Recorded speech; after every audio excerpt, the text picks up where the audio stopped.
Do you need help with your projects? Well, in an organisation there's a function called a Project Management Office, or otherwise known as a PMO. Now, some organisations don't like the word management in there because it sounds so scary from a governance point of view, but when you look at it, they might call it a Project Support Office or a Project Resource Centre. But their whole purpose of it is to support project managers and team members to do planning and execution of projects more successfully. Now, there's many different functions, and we have another series that walk through 4 levels of a PMO. But this series we're going to be looking at what are the key functions required of a PMO. Well, the first one, and probably the most important one, is the PMO is the custodian of the project management methodology, or the framework that the organisation has that provides standardisation in the organisation on how to do projects and which templates and registers to use. In addition to that, they usually hold a project register. And that project register will have lots of information in it, from which tenders did we go for compared to which ones did we win, and which projects did we deliver successfully compared to those that were challenged or were cancelled. In addition, it will hold information such as the project ID that gives a unique alphanumeric number for each project and the project title, but also the project manager's name, the phases of the project, the budget, and also the schedule. So they can actually report on general progress of all projects within the portfolio. And of course, if you're a national organisation, it's a one source to go to determine who else has done something similar to you in another state, or an international organisation where we can determine in other countries who's done a similar project. This allows corporate information to be kept and used in the organisation. But it also brings us to a very important point. Those lessons learned. Well, where do they go? Because at the end of a project, we often run a workshop for lessons learned, and then we write up this lessons learned report, and where does it go? It often gets lost in the project management's laptop, or it could be just put on a shelf and what I call shelfware and forgotten about. And of course, when we hear about it, or when we then have a total stuff up on the next project, and people then say, we did this before.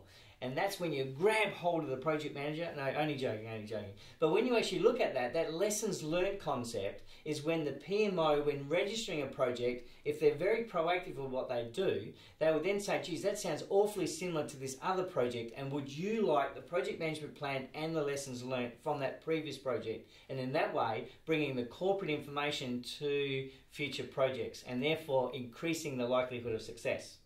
Now, the PMO could actually have physical resources like books or other resources, software licenses, and therefore the PMO coordinates those types of things.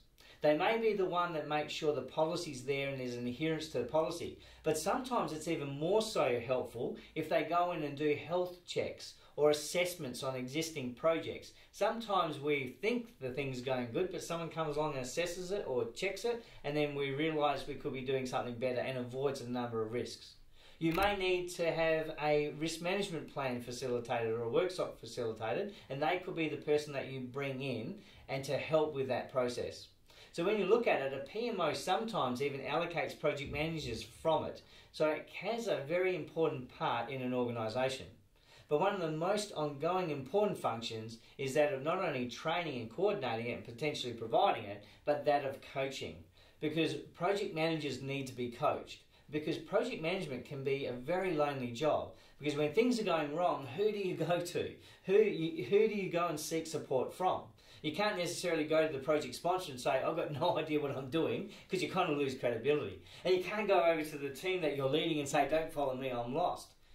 But if you've got a coach in a trusted environment who can give you some guidance, feedback, immediate input, or even be a soundboard, those people are going to help you in your journey to becoming a far better project manager. So what is a PMO about? It's a support function that provides all these things to make sure projects are planned and executed far more successfully in your organisation. Sometimes we're going to question, over a period of time, is it worth the cost? Because we see the results in the projects themselves. But if you've got a system that you're providing guidance, feedback, tips, making people aware of events that are coming up, you're actually adding value. And coaching is the biggest way a PMO can add value to its project management community. Just remember, you must be providing value and being relevant to stay funded.